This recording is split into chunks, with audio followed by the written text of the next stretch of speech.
ایک بادشاہ گزرے ہیں اور سلطان ملک شاہ ان کا نام تھا۔ ترکی کے بادشاہ گزرے ہیں، الپ ارسلان کی نسل میں سے گزرے ہیں۔ ایک دفعہ اصفہان کے سفر پہ گزر رہے تھے کہ گزرتے ہوئے ایک بستی میں ان کا قیام ہوا۔ اس بستی میں قیام کے دوران ان کے جو خادم تھے، نوکر تھے، وہ بستی کا گشت کرنے لگے اور ان کو کسی جگہ ایک گائے نظر آئی اور انہوں نے اس گائے کو پکڑا اور لا کے ذبح کر دیا۔ ذبح کرنے کے بعد اس کو ختم کر لیا، کھا پی لیا، لیکن انہوں نے نہ پوچھا یہ کس کی ہے، نہ پتہ کیا یہ کس کی ہے، نہ انہوں نے رقم دے کے خریدی ہے، بس لایا اور اس کو کھا پی کے اس کو ہضم کر لیا۔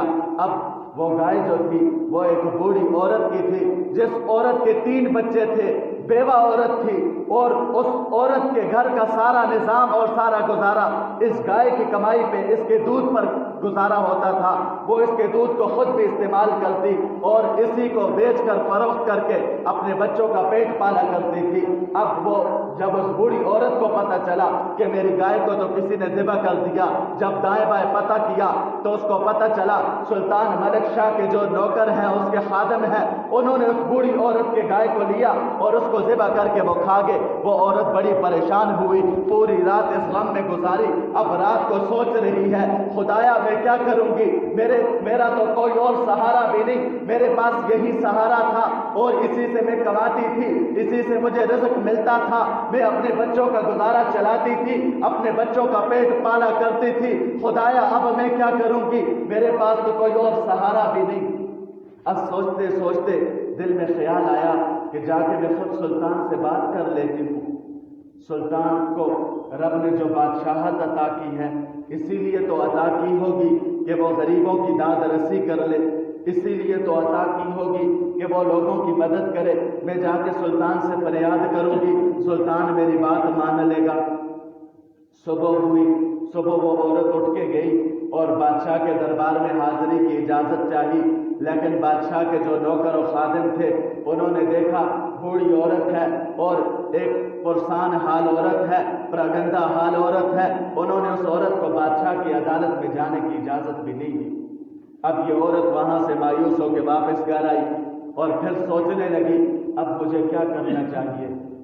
اب گھر میں جب آ گئی، گھر میں پھر کسی نے اس کو بتایا کہ کل سلطان جو ہے، سلطان ملک شاہ، وہ اصفہان کے پل کے رستے سے سفر کرے گا اور شکار کے لیے جائے گا۔ تو عورت نے سوچا کہ جب وہ شکار کے لیے جائے گا، میں رستے میں بیٹھ جاؤں گی، میں اپنی فریاد رکھوں گی، میں اپنی جو میری حاجت ہے، جو میرا کام ہے، جو میرا گزارا نہیں ہو رہا، میں بادشاہ سے عرض کروں گی، بادشاہ میری بات کو مان لے گا۔ اب وہ عورت صبح ہوئی، اصفہان کا پل ہے، ایک نہر ہے، اس کے اوپر پل ہے، عورت جا کے اس پل پہ کھڑی ہو گئی۔ اب کچھ دیر بعد اس نے دیکھا بادشاہ کا، سلطان ملک شاہ کا قافلہ وہاں سے گزرنے لگا۔ اب وہ عورت اس پل پہ کھڑی ہو گئی۔ اب بادشاہ کا قافلہ جب گزرنے لگا، بادشاہ جب اس پل پہ پہنچا، عورت نے بادشاہ کے گھوڑے کی لگام کو پکڑا اور کہا اے بادشاہ بتا، میرا حساب اسی پل پہ کرے گا یا اس پل پہ کرے گا، یعنی پل صراط پہ مجھے میرا حساب دے گا۔ اب بادشاہ کے نوکر دیکھ رہے ہیں ایک عورت بادشاہ کی سواری کی لگام پکڑ لیتی ہے اور بادشاہ اس کو ڈانٹتا بھی نہیں ہے۔ بادشاہ خاموشی سے سناٹے میں چلا جاتا ہے، بادشاہ خاموش ہو جاتا ہے، سر نیچے گرا دیتا ہے، آنکھوں سے آنسو جانے لگتے ہیں۔ بادشاہ کہتا ہے اماں جی بتائیے تو صحیح آپ کا مسئلہ کیا ہے۔